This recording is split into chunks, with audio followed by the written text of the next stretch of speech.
Thank you for subscribing to the YouTube channel. I was inspired once again to make another unrelated video to fitness. When it comes to friendships, relationships, we all need boundaries, because if you don't have boundaries, you have a blurred line, right? And people will take advantage of you. In life, that you should never negotiate. One of those is your boundaries and your peace of mind. Okay, so never should give this up, especially in romantic relationships. You should never give up your self-worth, your self-respect for a man or a woman. You can see my biceps through my sweater. First one is emotional boundaries. So an example of an emotional boundaries is justifying your feelings. So if you're feeling like you're constantly having to justify how you feel to somebody, and explain why you feel what you feel, that could be a sign that your emotional boundaries are being crossed. Let's say, for example, you're feeling a certain way because somebody did something that you didn't like. You have to communicate that, right? So saying something as simple as, I'm not comfortable with you talking to me in that way, or I don't let people talk to me that way, or what have you. Something I learned that you never really want to say to people is, I don't appreciate, okay? Because they don't care whether or not you appreciate it, because if they did care, they wouldn't have talked to you the way that they did in the first place. Obviously, if you can't really remember what to say or how to respond, and if that's the first thing that comes to mind, sometimes you're on edge and that's really all that you can think of. But if you can remember, and if you have that in your mind, to avoid saying things like, I don't appreciate, and try to come up with a little bit more of a sophisticated way of talking so that they actually take you seriously. And something like, we can continue this conversation when you can communicate in an eloquent and a calm manner. Something as simple as that, okay? But you don't ever have to justify your feelings. You should never justify your feelings to anybody. And if you do, I talk about in my previous video of savvy communication skills, you use the broken record method. So if somebody keeps asking you and pressuring you to explain why you made your decision, just keep repeating. So if somebody says, well, why can't you explain to me why you feel, all you have to say is, I just can't, and nod your head. And if they keep pressuring you, you just keep the broken record method, and you said, I just can't explain to you why I feel what I feel. Another example of emotional boundaries is being told how to feel. Okay, you should never be told how you feel. If anybody does this, don't be afraid to just tell them, you don't know how I feel. Okay, if you feel like you know how someone feels, try to avoid saying things like, I know how you feel, because you don't know how they feel. Instead, what you can say is, I can imagine what you feel. You use the feel, felt, found technique. Feel, felt, found. So I can imagine how you feel. When you say imagine how you feel, you're implying that you can envision and imagine, but you're not actually saying, I know how you feel. So I can imagine how you feel. I've felt the same way before, and this is what I found, okay? This is what I found implies you found a solution as to how you dealt with your feelings, and maybe it will help them with the feelings that you imagine that they may be having similar to yours, okay? Okay, another example of emotional boundaries, getting dismissed. That's very common in the OBGYN world, for example, when it comes to birth control. A lot of women experience side effects from birth control pills, and they go to their OBGYN only for the OBGYN to not believe them and to say there's no scientific evidence to prove the fact that birth control pills are horrible. Not all the time, but majority of the time, it can be pretty bad for the woman. It can change her personality. It can change her almost genetics, technically. There is technically no research to support this, but if you feel a certain way when you're on a drug, nobody can tell you that you're feeling XYZ. Okay, but that is an example of a lot of people getting dismissed. Their feelings are getting dismissed when they are at the doctor. Okay, so that is a cross line of emotional boundary. Obviously, there's always a time and place to have a conversation with somebody if you feel like your boundaries are being crossed, and you weigh out the pros and cons of whether or not it's worth the conversation.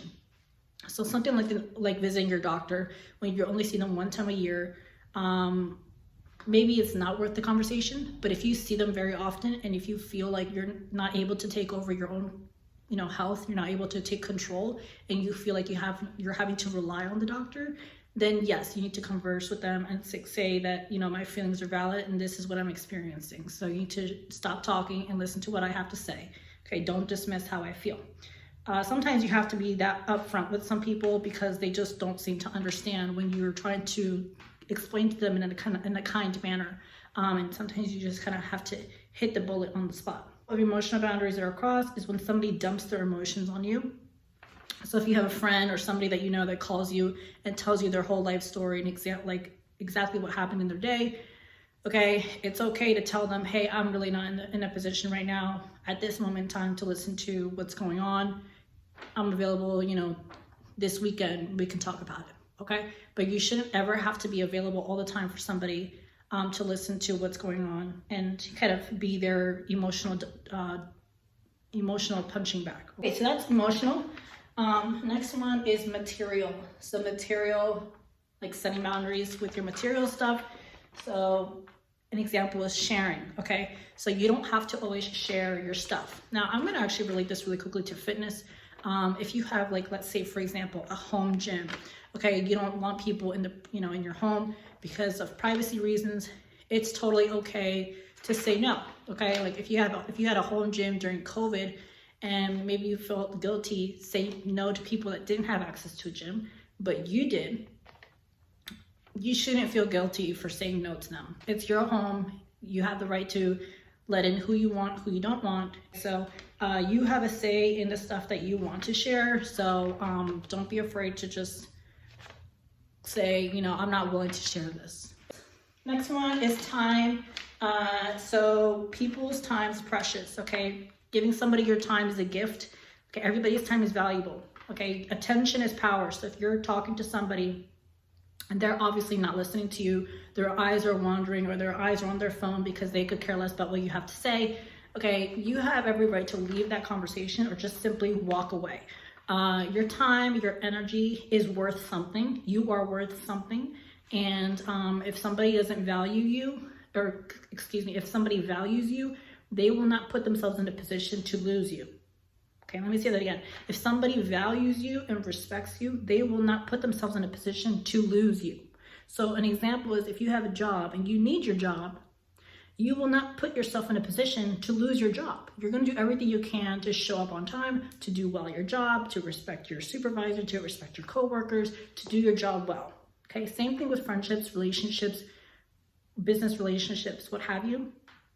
It's a job, okay? And with that job comes prerequisites. One of those prerequisites is your ability to listen, to think, and to act accordingly. Time, okay? Time is very important. If you are having somebody that's showing up late with you, they don't respect your time, you have to call that out on the spot. Hey, I only interact with people that are on time with me. So if you are going to be late, I need you to tell me that you're going to be 15, 20 minutes late by calling me. Simple as that. I need you to tell me, or you can say I need you, but sometimes saying I need sounds like you're needy. So maybe saying something like, hey, I know you're late and you don't need to tell me necessarily what's going on. However, my time is valuable, your time is valuable. If you're going to be late, call me, tell me you're going to be late, period. That's it. If they do it again, then you could just simply cut off the friendship or cut off the relationship, okay?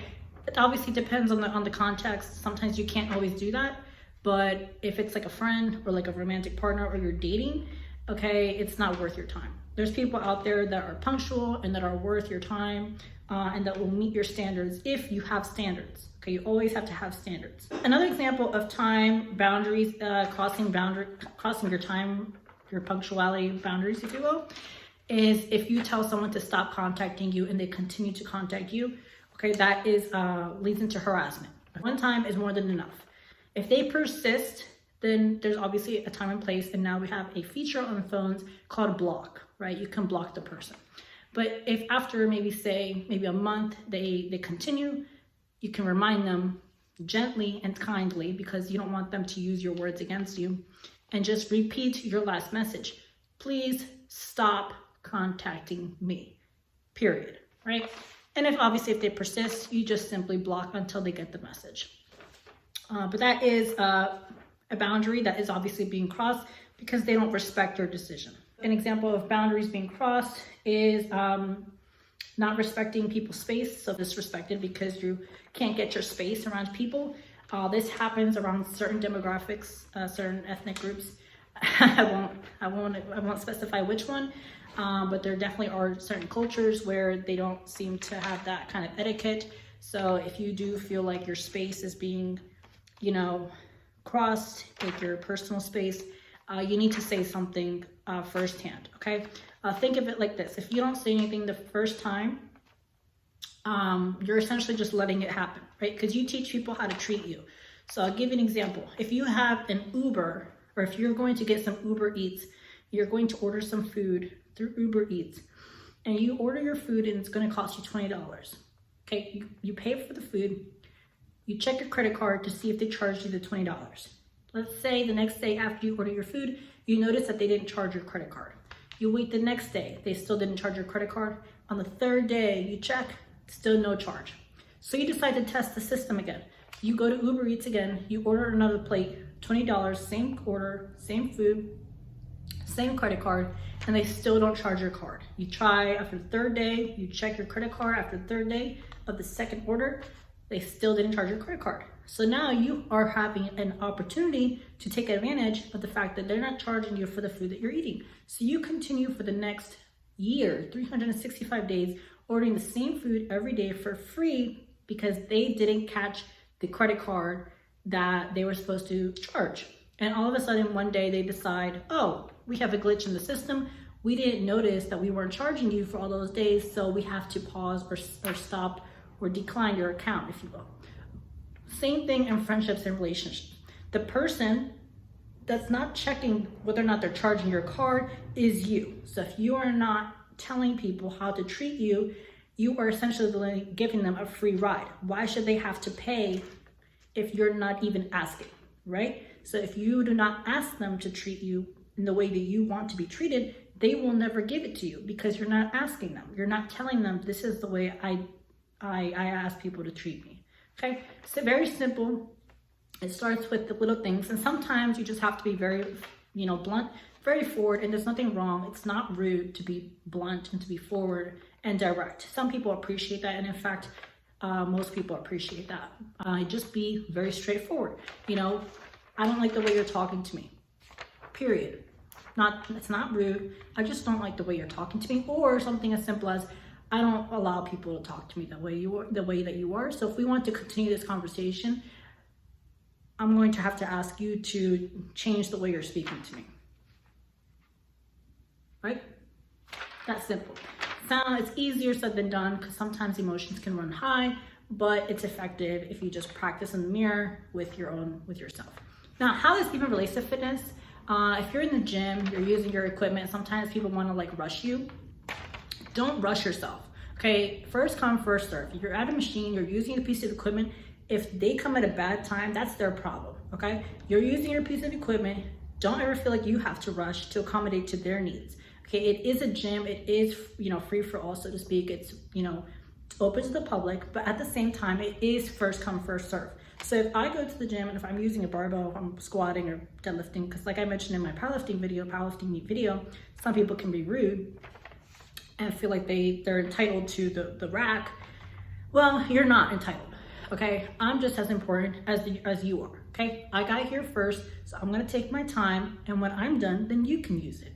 And until then, you're gonna have to wait, okay? So don't ever feel like you have to rush yourself. Don't ever feel like you have to rush your workout. It's their problem if they come at a bad time, okay? I've gone to the gym when it's a really busy time, and I always figure it out. I'm patient, and I'm polite, and I ask them, when do you think you will be done? Oh, I'll be done in 40 minutes. Great, I'll wait, okay? Because I already knew mentally I'm going into a time where it's gonna be really busy, therefore I'm okay. Okay, the next one is mental boundaries. So imposing your ideas, your feelings, and your opinions. Definitely guilty of this. Sometimes I can be a little too passionate, but I've learned you don't want to impose your opinions. You don't want to impose your thoughts, your feelings. Okay, your feelings are valid, their feelings are valid. Your opinion is valid, their opinion is valid. And on top of that, you are not always entitled to your own opinion, technically. Okay, you don't always need to have an opinion on something, because if you are not an expert or you don't know enough, then you can't really have an opinion. Okay, I drew a little Fancy Pants here. Mr. Fancy Pants, we'll call him Elmo. Physical touch, right? So if you're, let's say you're in a relationship, friendship, or whatever, you're with a guy or girl, and they are kind of wanting to escalate things a little too quickly, always use your words. Hey, I'm not okay with you escalating things too quickly, period. Okay, remove yourself from situations where you're not comfortable physically, sexually. That's very, very important. Sexual trauma is a real thing, and it does affect your future relationships if you're not careful. Okay, so if somebody's trying to convince you to physically interact with them when you're not comfortable or being touched to certain degrees, just say, I'm not comfortable doing this, period. Okay, so that is the video, setting boundaries. Setting boundaries. I hope that was useful, and I hope that did bring some value to you. It does even relate to fitness, like I mentioned earlier, like using the gym, using the machines or what have you. Don't ever feel like you're pressured into using or to stop using your machine just so Joe Schmo can use it. Okay, they can wait. You got to the machine first. You got there first. They need to wait. Okay. Setting boundaries, friendships, relationships, life, people, jobs. Never negotiate. You need to establish your boundaries and lay them out. Okay, you need to tell people and communicate with them your boundaries. Another example of a boundary that I think is oftentimes crossed is if somebody says that they're going to do something and they don't do it. They're not following through on their word. It's something that happens a lot, obviously, unfortunately, in today's society. And I talked about it in one of my communication videos, like ghosting people and how unclassy and unprofessional and disrespectful that kind of behavior is. So if somebody says that they're going to do something and they don't follow through on that, when it's not related to professional, just in life in general, something that you can tell them is, I'm not comfortable interacting with somebody that's not confident in their ability to follow through on their word. Or I noticed that you don't follow through on your word, and I need somebody that is going to follow through on what they're going to say that they're going to do. Okay, that can be applied to your personal trainer. That can be applied to your boyfriend, to your girlfriend, to your coworker, or what have you. Okay, I'm going to repeat it one more time. I noticed that you're not following through on your word. I'm looking for somebody that can follow through on their word, and that they're going to say that they're going to do what they say they're going to do. You've shown me that you can't meet that standard of mine, so this is not going to work. Simple, to the point, effective. Okay, I'm going to relate that more so to romantic relationships, and then obviously, again, always have standards, but that can even apply to your trainer, your personal trainer. If they're not showing up on time, you can say that and then just fire your personal trainer. I think we all need to kind of learn how to establish boundaries. And I think oftentimes people are afraid to establish boundaries because they're afraid of being mean. An example of my time boundaries, saying no. It's okay to say no. It's not rude to say no. And sometimes it's necessary to say no. I'm going to make another video talking about the power of saying no and how you can use it to your advantage. Thank you for subscribing to my YouTube channel, and I will see you in the next video.